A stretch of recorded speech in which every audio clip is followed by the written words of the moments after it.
तो हम लोग बात कर रहे थे एक सवाल की जिसमें 3 चीज़ें जो है वो दी गई थी। एक है G, एक है H और एक है C।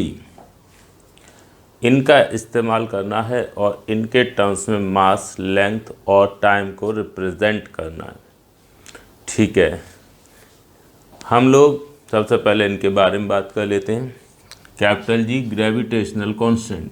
ठीक है, तो अगर आप इसका डायमेंशनल फार्मूला लिखना चाहें बिल्कुल लिख सकते हैं। देखिए, ऐसा फार्मूला होता है कि m1 और m2 जो हैं वो r दूरी पर रखे हैं, तो वो लोग एक दूसरे पर फोर्स लगाएंगे g m1 m2 अपान r स्क्वायर।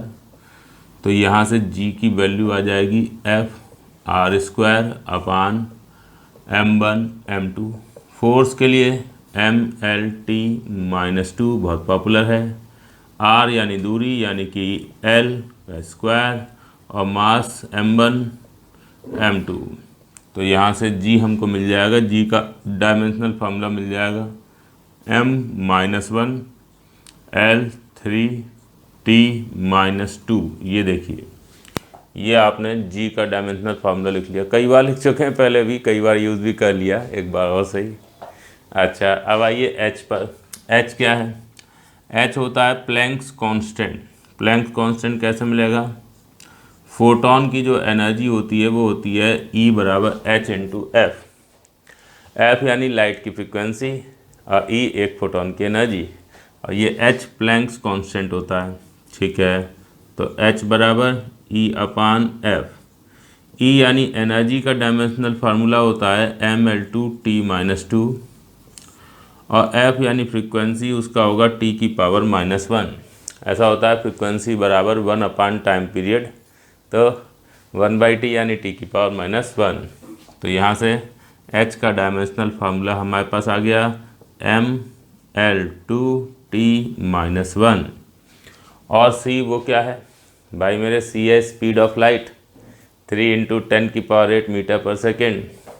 तो उसका जो यूनिट है वो मीटर पर सेकेंड है, तो डायमेंशनल फार्मूला Lt-1। ये देख लीजिए, ऐसे हम लोग बात कर सकते हैं G, H और C की। ये G का डायमेंशनल फार्मूला है, ये H का और ये C का। अब इनका यूज़ करना है और मास, लेंथ और टाइम को इनके टर्म्स में रिप्रेजेंट करना है। क्या करें? ऐसे लिखेंगे, मास बराबर G की पावर x, H की पावर y, C की पावर z। हाँ, कोई प्रॉब्लम नहीं है, बिल्कुल लिख सकते हैं। अच्छा, अब ये x, y और z की वैल्यू ही तो बतानी है। चाहिए x क्या होगा, y क्या होगा, z क्या होगा। तो क्या करें? इन सब के डायमेंशनल फार्मूले यहाँ पर रखो। मास के लिए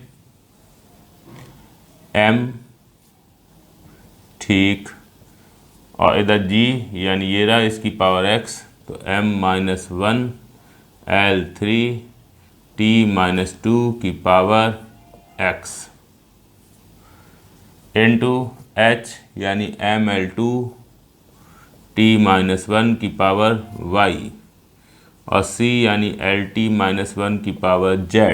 ठीक, इधर मास, लेंथ, टाइम तीनों, इधर भी मास, लेंथ और टाइम तीनों लाएंगे। m की पावर 1, l की पावर 0, t की पावर 0 इज इक्वल टू, ये m की पावर -x, m की पावर y, और यहाँ m नहीं है तो m की power -x plus y, l की पावर 3x, 2y और z, 3x plus 2y plus z, और t की पावर -2x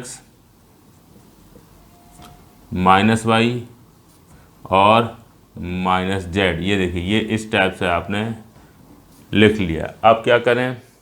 लेफ़्ट और राइट साइड जो भी है m की पावर है वो सेम होनी चाहिए, l की भी सेम और t की भी सेम, तो कर दो सेम। सबसे पहली बात, -x प्लस y बराबर 1। ठीक,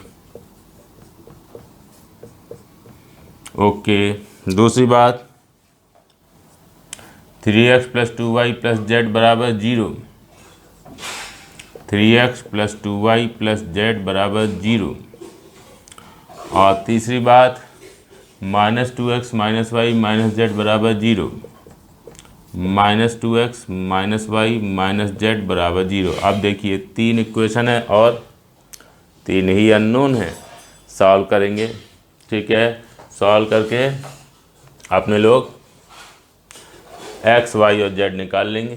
ठीक है, एक काम कर सकते हैं, इन दोनों को ऐड करके ये 2 + 3 करोगे z कट जाएगा और ये दोनों मिलके y बन जाएंगे। अब इस y को काटने के लिए घटा दो 1 को, 2 + 3 - 1 कर दो, 2 + 3 करके z कटेगा, फिर ये और ये जुड़ के y, फिर y को भी गायब करने के लिए ये घटाओ इसे, तो सिर्फ x बच जाएगा। तो हमारे पास आ जाएगा x 2 + 3 यानी x और माइनस 2x बराबर 1। तो इससे 2x बराबर 1, तो x की वैल्यू आ जाएगी 1/2। सही है, ये लीजिए, ये x आ गया 1/2। x की वैल्यू 1/2 यहाँ रखोगे y मिल जाएगा, y की वैल्यू आपकी आ गई, ये 1/2 रखेंगे, y की वैल्यू 3/2 और z की वैल्यू भाई x और y यहाँ रख दो, ये 1/2 थे -1 -3/2 यानी -1 और -3/2 -5/2, z उधर, तो z की वैल्यू -5/2। लीजिए x, y और z तीनों हमको मिल गए। देख लो 3 इक्वेशन बनी, फिर इन्हें सॉल्व करना होगा, तब जाके x, y, z मिलेंगे। चेक कर लीजिए, पहले आपने m की पावर बराबर करके एक इक्वेशन लिखी, l की पावर बराबर करके दूसरी और t की पावर बराबर करके तीसरी। अब 3 इक्वेशन 3 अननोन सॉल्व कर लिया। ठीक है, सॉल्व वो तो आपको ऐसे ही तो करना होता है कि एक एक 3 है तो 2 लोगों को एलिमिनेट करो पहले, तो तीसरा अकेला बचेगा, उसकी वैल्यू मिल जाएगी, फिर उसे रख रख के और काम कर लीजिए। तो ये जो 2 + 3 - 1 किया है, ये y और z को एलिमिनेट करने के लिए, x की वैल्यू आपको मिल गई। ठीक है, या इधर शायद -1/2 आएगा, देखें एक मिनट, ये 2 + 3 और ये हो गया y, ये कट गया और 3x - 2x बराबर -1 आएगा, सॉरी, तो ये x की वैल्यू होगी -1/2। ये देखिए, ये x की वैल्यू -1/2। अच्छा, और x की वैल्यू -1/2 यहाँ रखेंगे तो y की वैल्यू 1/2 और x और y की वैल्यू यहाँ रखेंगे तो ये हो जाएगा 1 - 1/2 मतलब 1/2 और बच गया z, तो z की वैल्यू तो 1/2 आ गई। तो z की वैल्यू 1/2। चाहिए, तो हमने यहाँ पर ध्यान दिया, ये हमारे पास x, y और z तीनों की वैल्यूज़ आ गई हैं। इक्वेशन लिखो, सॉल्व करो। मास को अब आप लिख सकते हैं ऐसे, g की पावर x यानी g की पावर -1/2, h की पावर 1/2 और c की पावर 1/2। तो ये आ गया आपके पास h की पावर 1/2, c की पावर 1/2 अपान g की पावर 1/2। पावर 1/2 का मतलब रूट होता है, तो m बराबर रूट में h c अपान g। तो ऐसे हम लोग बात कर सकते हैं मास को कैसे h, c और g के टर्म्स में लिखा जाए। देख लीजिए, कुछ भी खास नहीं है, एक बार क्लास को रोक के इस चीज़ को देख लें और नोट कर लें।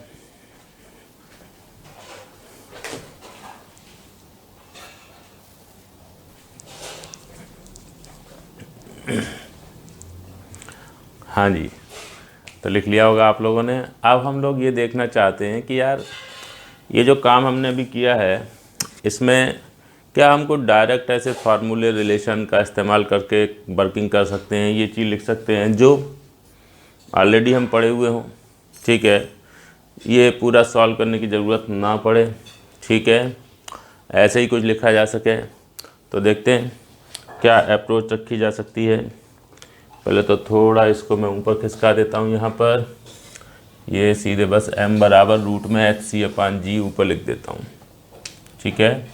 ये m बराबर g की पावर -1/2, h की पावर 1/2 और c की पावर 1/2, तो ये m बराबर रूट में एच सी अपान जी। अब मैंने कहा भी ऐसा है, मैं यूनिट्स को लेके तो काम कर रहा हूँ, चलो ठीक है। देखिए तो कुछ फार्मूला ऐसा है जिसको लेके काम हो सके। देखिए आपने कहा भाई कैपिटल जी, एच, सी और मास, इनको लेके हमें बात करनी है।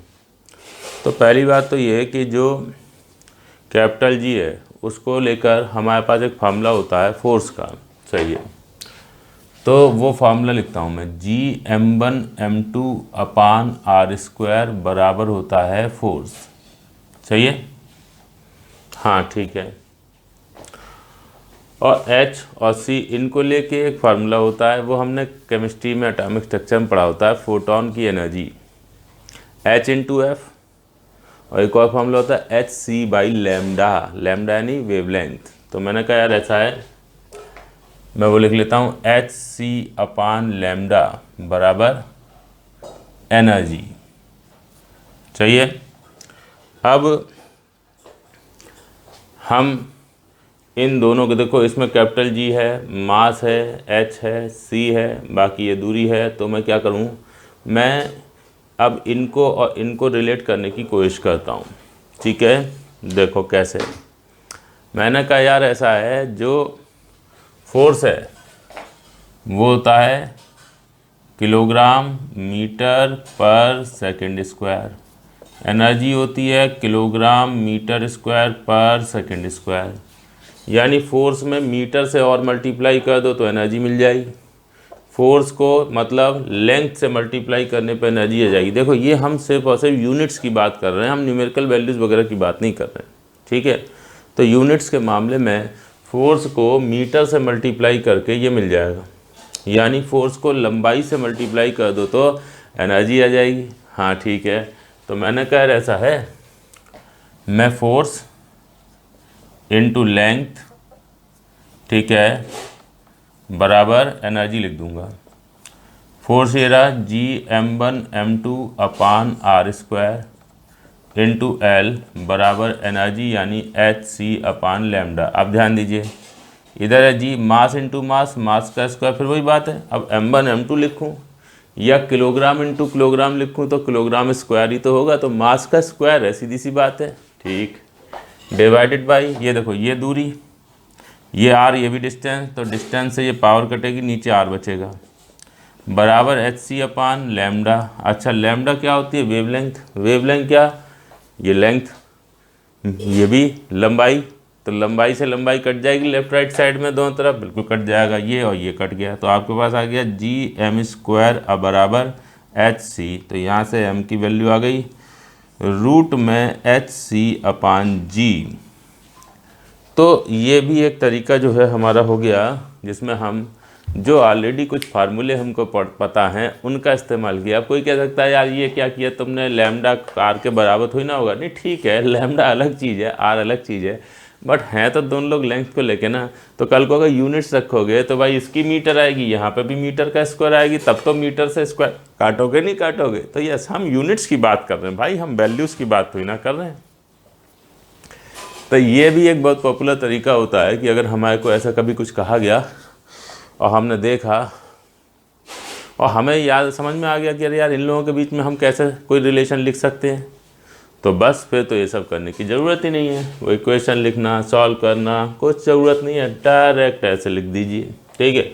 और ये तो सीधी सी बात है, तो तुम्हें समझाने के लिए लिखा है ना मैंने ऐसे। एक्चुअल में तो मुझे अगर काम करना होगा तो मैं सिंपल इतना लिखूंगा कि यार G m1m2 upon r square force होता है, h c by lambda energy होता है, फोर्स इंटू लेंथ कर दूंगा तो एनर्जी आ जाएगी। वो मुझे यहाँ से अपने दिमाग में ये तो ऐसे ही समझ में आएगा ना कि फोर्स ये होता है, एनर्जी ये होती है, तो फोर्स को मीटर से मल्टीप्लाई करेंगे, लेंथ से मल्टीप्लाई करेंगे तो एनर्जी आ जाएगी।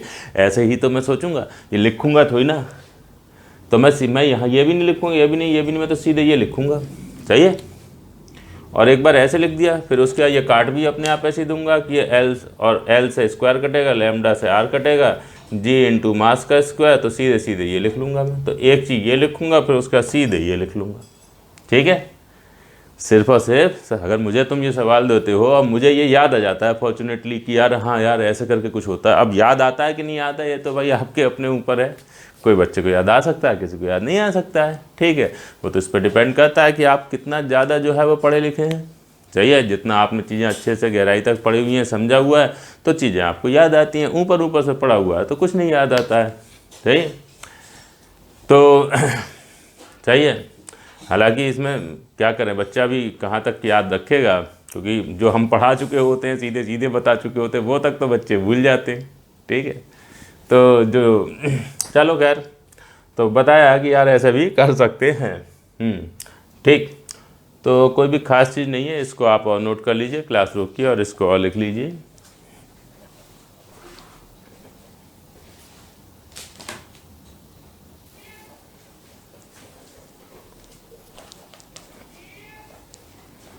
हाँ जी, तो हम लोग ये जी एच और सी को लेकर मास लिखे थे अभी, तो वही मास को लेकर बात और करना चाह रहे हैं। इसमें ज़रा देखिए आप लोग कि जैसे आपने जी एच और सी के डायमेंशनल फार्मूले एक साथ लिख लिए।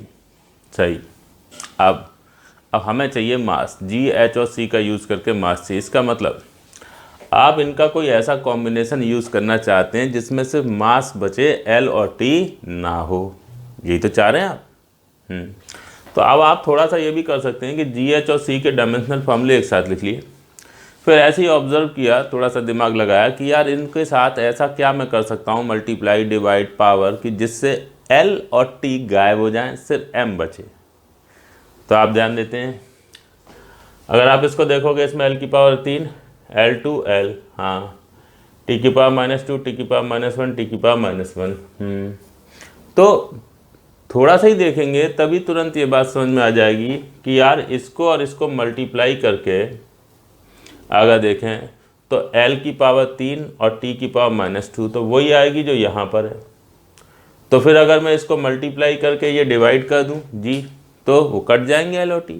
हाँ बिल्कुल, तो बचेगा कौन, सिर्फ मास बचेगा। ये देखिए, आप सीधे सीधे बाय ऑब्जर्वेशन, ठीक, आप क्या करिए कि L और T को गायब करने के लिए H इंटू सी अपान जी कर दीजिए।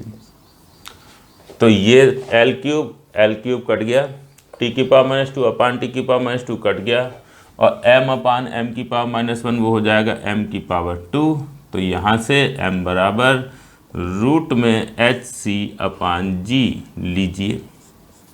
अपने आप समझ में आ गया कि m बराबर है h की पावर 1/2, c की पावर 1/2, सॉरी g की पावर -1/2, h की पावर 1/2, c की पावर 1/2। तो x बराबर -1/2, y बराबर 1/2, z बराबर 1/2।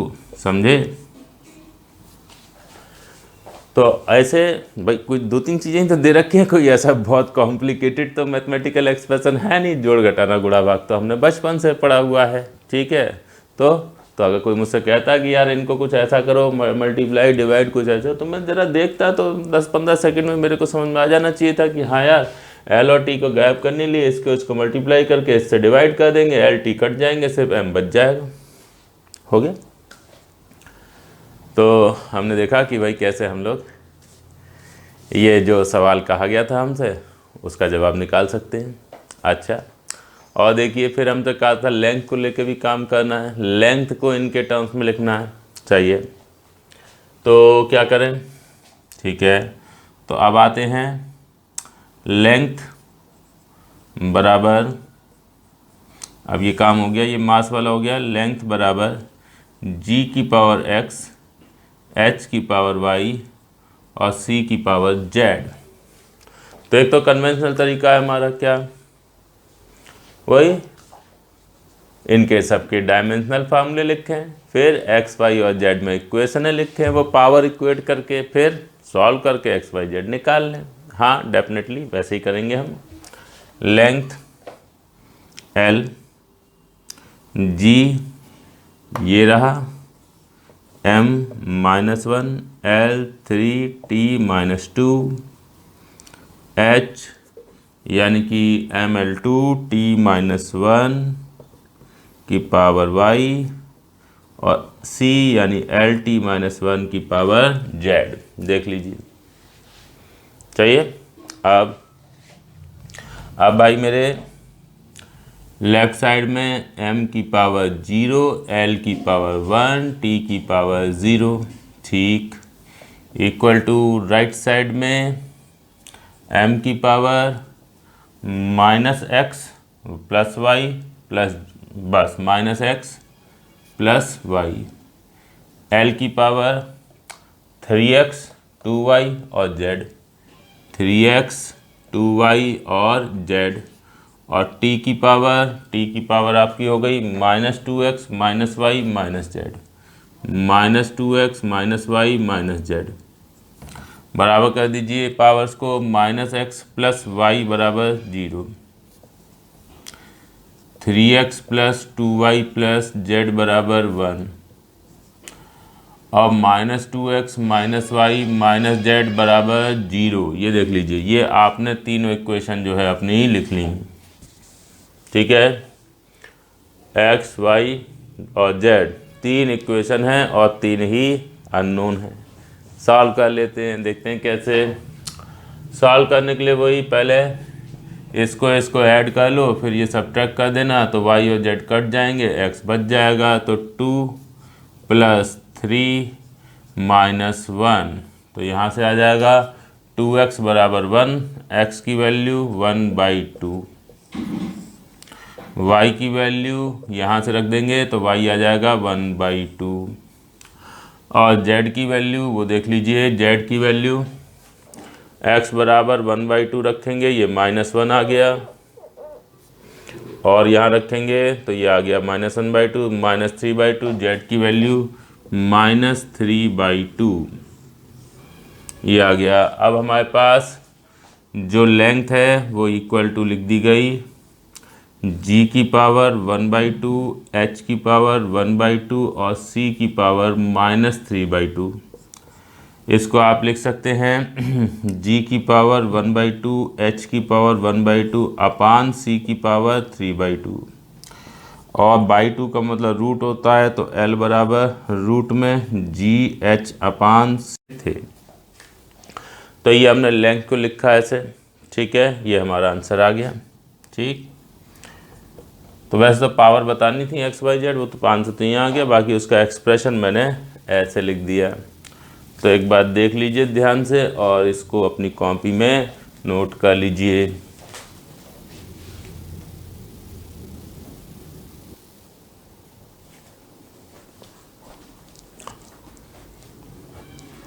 हाँ जी, तो आप लोगों ने लिख लिया। अब ध्यान देते हैं कि क्या मैं डायरेक्ट जो है वो बिना ये वर्किंग किए हुए कुछ लिख सकता हूँ, ठीक है, लेंथ को इनके टर्म्स में। तो मेरे पास ये जी, एच और सी के एक्सप्रेशन हैं, बिल्कुल है। कुछ ऐसा इनके साथ मैनिपुलेशन करें, कुछ ऐसी, अब ये सब मुझे नहीं, मैंने ये सब भूल गया मैं कि ये सब कर रखा है, मुझे ये भी नहीं पता, कुछ नहीं पता, मुझे सिर्फ ये पता है कि जी का फॉर्मूला ये है, एच का फॉर्मूला ये है, सी का ये है, और मुझे चाहिए लेंथ। ध्यान दो, तो आपको कुछ ऐसा सोचना है कि यार ये जी, एच और सी को आपस में मल्टीप्लाई, डिवाइड क्या करूं, पावर वगैरह ऐसे लूं कि सिर्फ और सिर्फ लेंथ बच जाए, सिर्फ और सिर्फ क्या बच जाए, लेंथ। तो क्या करें भाई, तीन चीज़ें हैं इसमें, मास, लेंथ और टाइम। अब देखिए मैं कैसे सोचूंगा यार, इनमें तीन चीज़ें हैं, मास, लेंथ और टाइम। हाँ हैं तीनों। मुझे क्या चाहिए, एल।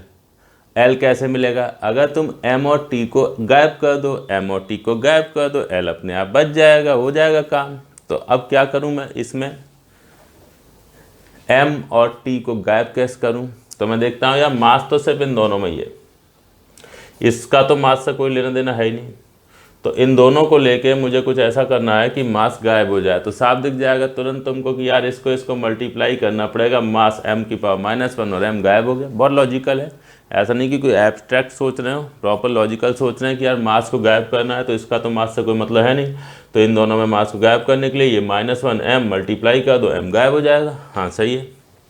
तो आपने क्या किया कि g और h को किया मल्टीप्लाई। तो ये लिख देता हूँ मैं कि मैं सोचा क्या, मैंने सोचा कि use GHC to find L। तो इसका मतलब तुरंत में इस L को निकालने के लिए क्या करोगे, eliminate M and T। M और T को एलिमिनेट करो। टू एलिमिनेट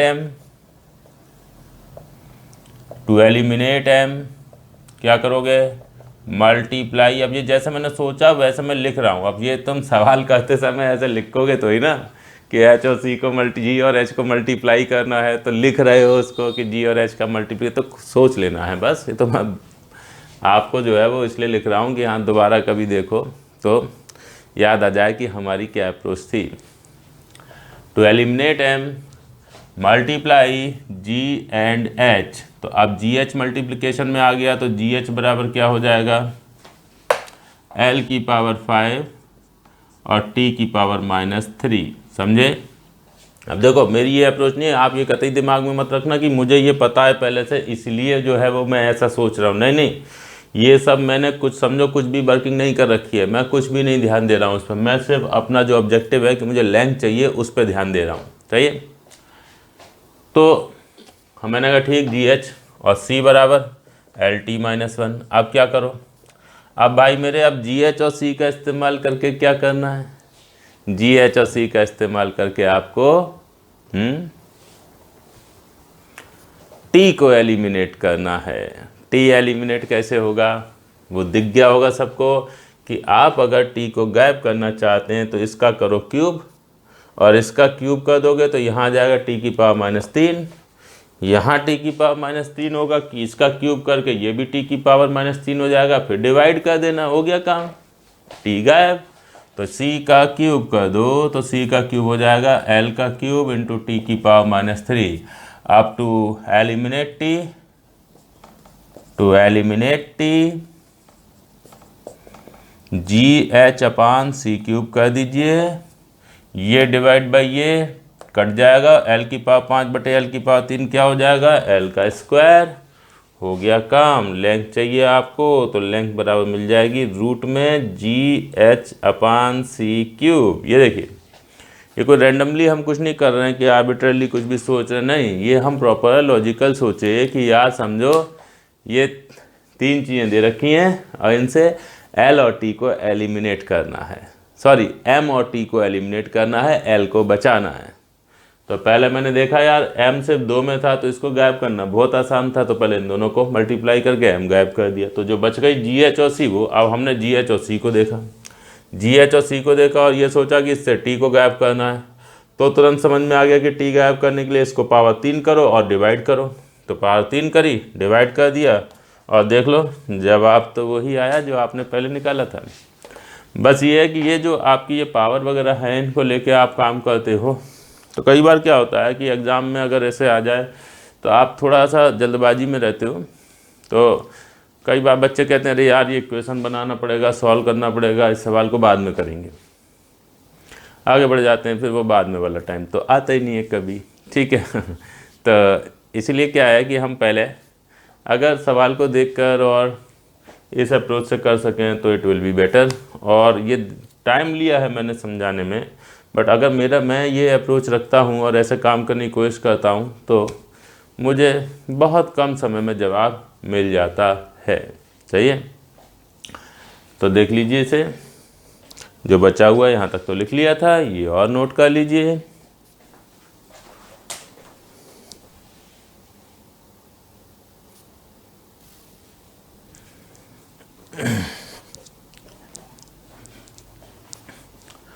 हाँ जी, तो फिर हम लोग आते हैं कि GH और C जो है इनका यूज़ करके टाइम, ठीक है, वो लिखना है। तो टाइम बराबर G की पावर X, H की पावर Y, C की पावर Z। इसमें X Y Z क्या होंगे ये हमको बताना है।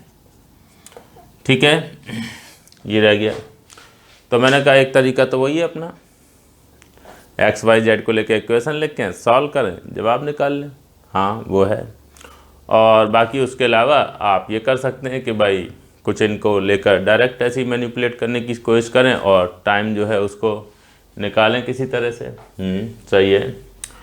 तो हमने कहा भी ऐसा है, हम पहले वो वाला तरीका इस्तेमाल करेंगे, क्योंकि पिछले सवाल में हो सकता है आपको ऐसा लग रहा हो कि यार ये तो हम निकाल ही चुके थे रूट में GH/C³, तो फिर उसके बाद तो हमें समझ में आ ही जाएगा कि G को H से मल्टीप्लाई करना, C³ से डिवाइड करना, रूट लेना है, जवाब आ जाएगा। लेकिन नहीं, ठीक है, ऐसा नहीं था। मैंने पिछली बार पहले ही बोला था। अब यहाँ पे भी चलो पहले वो XYZ लेके सॉल्व करने की जगह, इक्वेशन बना के सॉल्व करने की जगह हम सीधे T निकालते हैं पहले, ठीक है। फिर बाद में देखेंगे वो वो सॉल्व करके भी XYZ वही आते हैं नहीं आते, ठीक है। आपकी ये वाली अप्रोच पहले रखते हैं, ठीक है, ताकि कोई ये ना कह सके कि भाई ये तो पहले से पता था तुम्हें, ठीक। तो मैंने कहा यार ऐसा है, पहले हम जो है इसमें हमको चाहिए क्या, हमको T चाहिए, ठीक है। To find T, to write T in terms of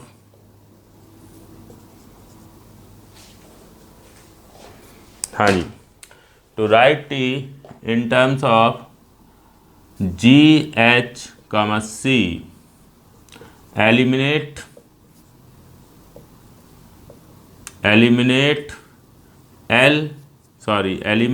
M and L।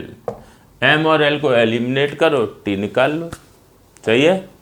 M और L को एलिमिनेट करके T को निकाल लीजिए, बस यही तो काम करना। अब M और L को एलिमिनेट कैसे करें, मैंने कहा देखो मास का इससे तो कोई मतलब है नहीं, मास तो इन्हीं दोनों में है, तो इससे M को गायब करने का एक ही तरीका है, G और H को मल्टीप्लाई करो, कोई ऑप्शन ही नहीं है।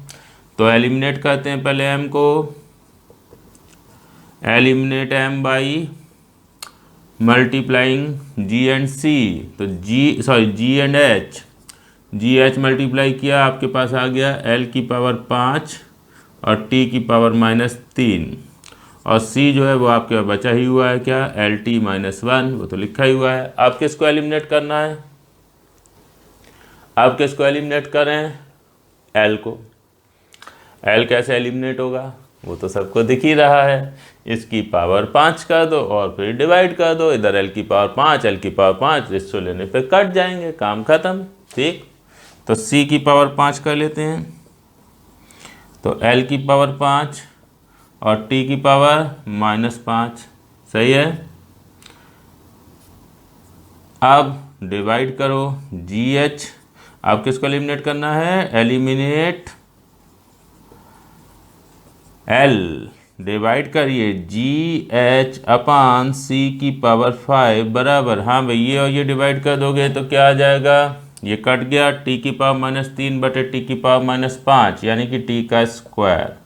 लो भाई हो गया काम, T बराबर रूट में GH/C की पावर 5, तो T बराबर G की पावर 1/2, H की पावर 1/2 और C की पावर -5/2। लो भाई X की वैल्यू 1/2 आ गई, Y की वैल्यू 1/2 आ गई और Z की वैल्यू -5/2 आ गई। हो गया काम, समझ गए सब लोग, कोई खास बात नहीं है इसमें, कुछ भी कठिन नहीं है, बहुत सिंपल सी अप्रोच है। नॉर्मल जोड़ घटाना गुणा भाग रूट पावर, ये तो आप बचपन से करते चले आए हैं, ठीक है।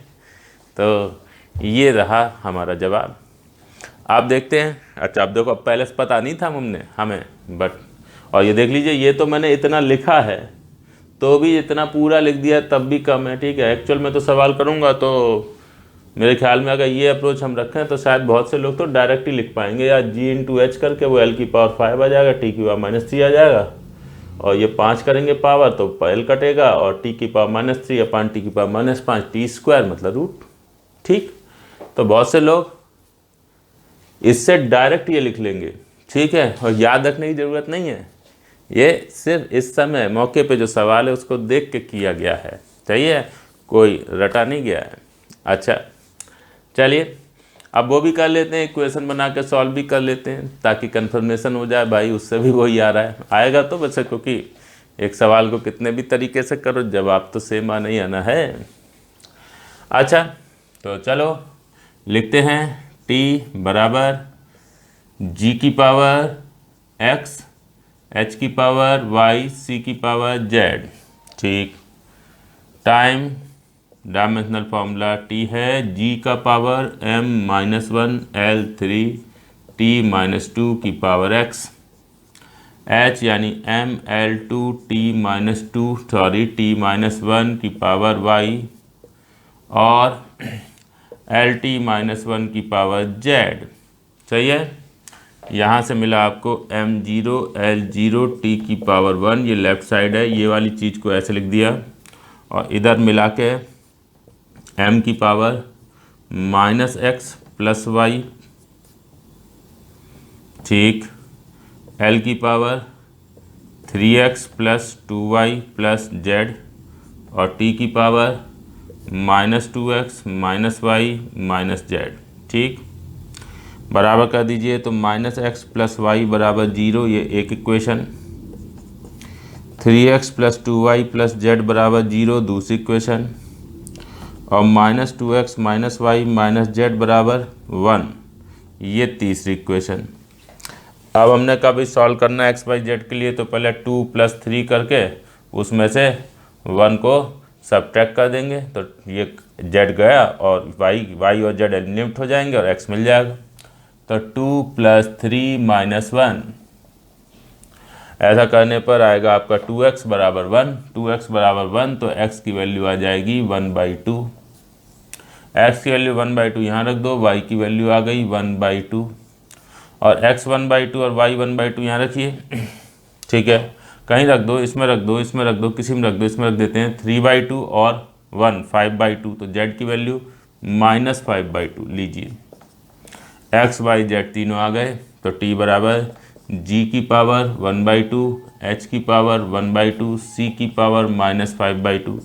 माइनस का मतलब नीचे ले जाओ, तो वो नीचे चला गया, और उसके बाद /2 का मतलब रूट चढ़ा दो, तो t बराबर रूट में g h अपान c की पावर 5। वही तो मिलना है, कुछ फ़र्क नहीं। ठीक है, तो हमने देखा यहाँ पर कि कैसे वर्किंग करी जा सकती है। अच्छा, ये बहुत पॉपुलर है, ये जी एच और सी को लेके जो है वो क्वेश्चन बहुत बार पूछा जा चुका है और बहुतों बार आगे भी पूछा जाता रहेगा। सही है, आपको बस क्या करना, अच्छा इसमें रटना भी संभव होता नहीं क्योंकि याद नहीं रहता कि मास क्या था, वो रूट में जी एच अपान सी या कुछ जो भी हम काम कर रहे थे, तो वैसे याद करना थोड़ा मुश्किल होता है, करना भी नहीं चाहिए, रटने की आदत तो नहीं डालनी चाहिए डेफिनेटली, कि कोई सवाल आ रहा है बार बार तो रट लें। ठीक है, कोई रिजल्ट है वो तो याद किया जा सकता है, ठीक है, बट किसी पर्टिकुलर क्वेश्चन को लेके हम ऐसे नहीं कर सकते हैं, पॉसिबल ही नहीं होता।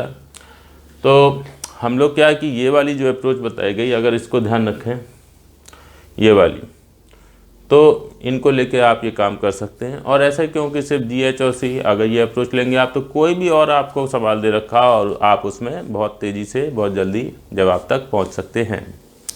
चलिए, बाकी ये तरीका तो है ही आपके पास, ये वाला। बस इसमें ये है कि थोड़ा सा कभी कभी सॉल्व करने में जो है इक्वेशन में, वो जोड़ने घटाने में कभी कभी थोड़ा गड़बड़ हो जाती है। ठीक है, तो देख लें, पहली चीज़ तो कॉपी में नोट कर लें सही से, और उसके बाद थोड़ा इस पर सोच विचार कीजिएगा कि हाँ इसमें हमने कैसे कैसे अप्रोच रखी है।